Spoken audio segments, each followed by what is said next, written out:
আসসালামু আলাইকুম প্রিয় দর্শক, আমাদের ভিডিওতে যুক্ত হওয়ার জন্য অসংখ্য ধন্যবাদ। জানিয়ে দিব আমাদের হাতে থাকা সর্বশেষ আপডেটগুলো। अस्सलाम वालेकुम, मेरा नाम है डॉक्टर तैमूर रहमान और इस वीडियो के अंदर हम इस सवाल का जवाब दे रहे हैं कि ईस्ट पाकिस्तान बांग्लादेश क्यों बना। इस वीडियो के अंदर हम मुआशी पहलुओं को देखेंगे और ईस्ट और वेस्ट पाकिस्तान के दरमियान जो मुआशी इख्तलाफात हैं उन पर रोशनी डालने की कोशिश करेंगे। और इसमें कोई शक नहीं कि इनमें से जो मैंने नाम लिए हैं इनमें से कुछ ऐसे लोग हैं कि जिनका बद किरदार है, किनका कुछ ऐसे लोग हैं जिनका अच्छा किरदार है वगैरह। ये नहीं मैं डिबेट कर रहा कि ये सब फरिश्ते थे। मॉडर्नाइजेशन शुरू की तो उसके नतीजे में तबकाती और इलाकाई लाबराबरी फैलनी थी। मगर दूसरा अहम पहलू ये है कि इस लाबराबरी को कम अज कम रियासती इकदामात से स्लो डाउन किया जा सकता है, इवन रिवर्स भी किया जा सकता है। ऐसी पॉलिसियां बनाई जा सकती हैं कि जिसके नतीजे में लाहमवारियत को रोका जाए और जो दौलत है उसकी ज़्यादा मुनसिफाना तकसीम की जाए। तो देखने की ज़रूरत यह है कि हुकूमत पाकिस्तान ने 1947 से लेकर 1971 तक इन 25 सालों में वो क्या पॉलिसीज़ अपनाई कि जिनके नतीजे में हम समझ सकें कि क्या ये जो लाहमवारियत सरमायादारी निज़ाम के नतीजे में वैसे ही फैलनी थी उसको कम किया गया या मज़ीद उसको फ़रोग़ दिया गया।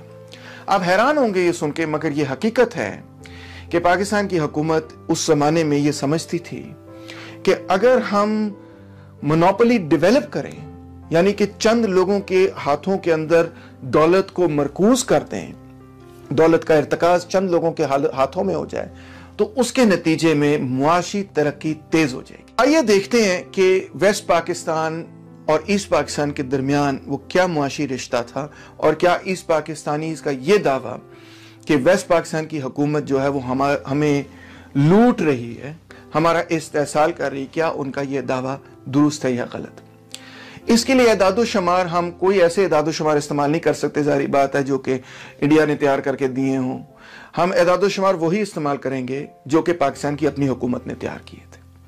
आइए जरा पहले चार्ट को देखिए। ये 1947 से चार्ट शुरू होता है और 1953-54 के साल तक चलता है।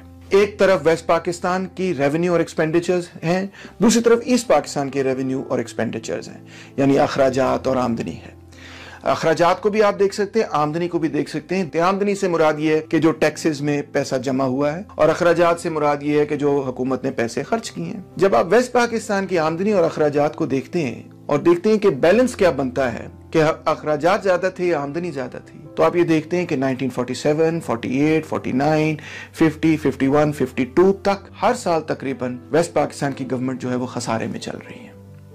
इसी तरह जब आप दूसरी तरफ देखते हैं ईस्ट पाकिस्तान की तरफ, तो आपको नजर आता है कि हर साल 1947 से लेके 1953 तक एवरी ईयर ईस्ट पाकिस्तान की जो हुकूमत है वो खसारे में नहीं चल रही, बल्कि हमेशा उसकी आमदनी ज्यादा है और उसके अखराजात कम है। इससे नतीजा ये अखज़ कर लेना चाहिए कि ऑन द वन हैंड अखराजात वेस्ट पाकिस्तान में ज्यादा हो रहे हैं, खर्चे वहां पे ज्यादा हो रहे हैं, आमदनी कम वहां से इकट्ठी हो रही है, और ईस्ट पाकिस्तान में उलट है, वहां से आमदनी इकट्ठी हो रही है और अखराजात कम हो रहे हैं। इसी से आपको ये अंदाजा हो जाना चाहिए कि दर हकीकत इस ओवरऑल सिनारियो का रिजल्ट यही हो सकता है कि ईस्ट पाकिस्तान के रिसोर्सेज से वेस्ट पाकिस्तान के अंदर जो इजाफी खर्चा है वो पूरा किया जा रहा था। एक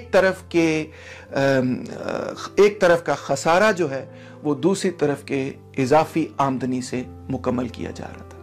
तो जब ईस्ट पाकिस्तानी हमें ये कहते हैं कि जनाब आली हमसे दौलत जो है वो ली जा रही थी, कम से कम इस चार्ट से उनका ये दावा दुरुस्त साबित होता है। आइए जरा आगे देखते हैं कि वेस्ट पाकिस्तान के अंदर जो स्पेंडिंग है और ईस्ट पाकिस्तान के अंदर जो स्पेंडिंग है 1950 से लेके 1970, यानी इस 20 सालों के दौर में जो सबसे अहम तरीन मैं समझता हूं 20 साल है, उस दौर के अंदर जो स्पेंडिंग हो रही है वो उसमें कितना हिस्सा ईस्ट पाकिस्तान पे और कितना हिस्सा वेस्ट पाकिस्तान पे। अगेन आप देख सकते हैं कि इस चार्ट की सोर्स है advisory panels for the 4th 5-year plan 1970-75, जो कि प्लानिंग कमीशन ने खुद शाया किया है। उनके मुताबिक 36.23% पॉपुलेशन वेस्ट पाकिस्तान में थी और 63.77% पॉपुलेशन ईस्ट पाकिस्तान में थी। अगर हम इन चार्ट्स का एवरेज निकालें, यानी 1950 से लेकर 1970 20 सालों की एवरेज निकालें, तो जो कुल अखराजात हुकूमत पाकिस्तान ने किए उनमें से 70% से ज्यादा यानी 71.16% एक्सपेंडिचर्स उन्होंने 36.23% ऑफ पॉपुलेशन पे किए, और जहां पे 63.77% पॉपुलेशन थी वहां पे उन्होंने सिर्फ 28.84% अखराजात किए। मोटा मोटा अगर मैं बोलूं तो ये कि 70% से ज्यादा अखराजात वेस्ट पाकिस्तान पे किए जा रहे थे जहां सिर्फ 36% लोग थे, और 30% से कम अखराजात जो हैं वो ईस्ट पाकिस्तान पे किए जा रहे थे जहां 60% से ज्यादा लोग थे। देखते थे, पॉलिटिशियंस देखते थे और वो देखते थे इन चार्ट्स को, तो उनको क्या नजर आता था कि वो ज़र मुबादला जो कि ईस्ट पाकिस्तान की जूट प्रोडक्शन से कमाया गया है, उसके नतीजे में वेस्ट पाकिस्तान के अंदर मशीनरी लगाई गई है और वेस्ट पाकिस्तान आगे बढ़ रहा है और ईस्ट पाकिस्तान पीछे रह गया है। आगे देखते हैं कि आमदनी के हिसाब से क्या हो रहा है। पहले 1949 से लेके 50 का पीरियड है, फिर 59 से 60 का पीरियड है, फिर 69 से 70 का पीरियड है। पाकिस्तान की कुल एवरेज भी लिखी हुई है, वेस्ट और ईस्ट पाकिस्तान की अपनी अपनी एवरेजेस भी लिखी हुई हैं, और फिर ईस्ट और वेस्ट का गैप देखा गया है, यानी कि ईस्ट पाकिस्तान और वेस्ट पाकिस्तान में पर कैपिटा जीडीपी में कितना गैप है। रो में आपको नंबर्स नजर आ रहे हैं, इसमें west Pakistan minus east Pakistan का फॉर्मूला लगा के देखा गया है कि ईस्ट और वेस्ट पाकिस्तान के अंदर कितना बड़ा गैप है पर कैपिटा जीडीपी में। आप देख सकते हैं कि 1949 में ये गैप था 51, यानी ये हुआ कि ईस्ट और वेस्ट पाकिस्तान के दरमियान 51 रुपीस पर कैपिटा का डिफरेंस था। उससे बाद आप 59 में आते हैं, 10 साल बाद ये 88 पे चढ़ जाता है, और उसके बाद आप मजीद 10 साल आगे जब जाते हैं तो ये 206 तक चला जाता है। इसका मतलब है पर कैपिटा जीडीपी के अंदर ईस्ट और वेस्ट पाकिस्तान के अंदर फर्क जो है वो बढ़ता चला जा रहा था। वेस्ट पाकिस्तानी जो है ऑन एवरेज, इसका ये मतलब नहीं कि गरीब लोग अमीर हो रहे थे, मगर इसका ये जरूर मतलब है कि वेस्ट पाकिस्तान बहसियत मजमूई अमीर होता चला जा रहा था। 1947 के अंदर पाकिस्तान के अंदर एक एजुकेशन कॉन्फ्रेंस हुई जिसके अंदर ये असूल अडॉप्ट किया गया कि हम यूनिवर्सल प्राइमरी एजुकेशन, यानी कि हर शहरी को पाकिस्तान के अंदर एजुकेशन फराहम की जाएगी। ये बहुत बड़ा गोल था, बहुत बड़ा मिशन था, और इसके लिए जाहिर बात है बहुत सारे स्कूल लगाने की जरूरत थी और बहुत मेहनत करने की जरूरत थी। अफसोस से कहना पड़ता है कि आज भी हम इसमें कामयाब नहीं हुए।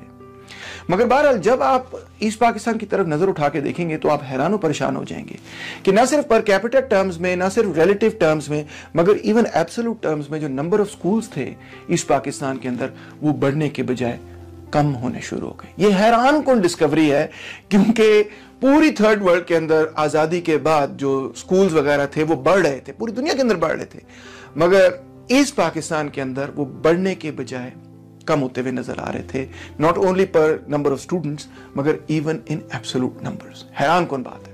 आइए कुछ एदादो शुमार को देखते हैं, बल्कि उनको ग्राफ करते हैं ताकि आपको नजर आए कि ये ट्रेंड्स क्या है। आप देख सकते हैं कि ये जो ऊपर वाली लाइन है जो नीचे की तरफ जा रही है, ये है total primary schools in east Pakistan पर 1000 चिल्ड्रन। 1000 बच्चों की बुनियाद पे कितने प्राइमरी स्कूल है, और आप देख सकते हैं कि ये नंबर जो है ईस्ट पाकिस्तान का ये गिरता चला जा रहा है। और दूसरी तरफ वेस्ट पाकिस्तान का जो कांटे के अंदर लाइन है उसमें आप नजर आ रहे हैं कि ये बढ़ता चला जा रहा है, यानी कि दोनों एक दूसरे को क्रॉस कर रहे हैं, और आपको नजर ये आ रहा है कि ईस्ट पाकिस्तान के हालात खराब हो रहे हैं और वेस्ट पाकिस्तान के हालात निस्बत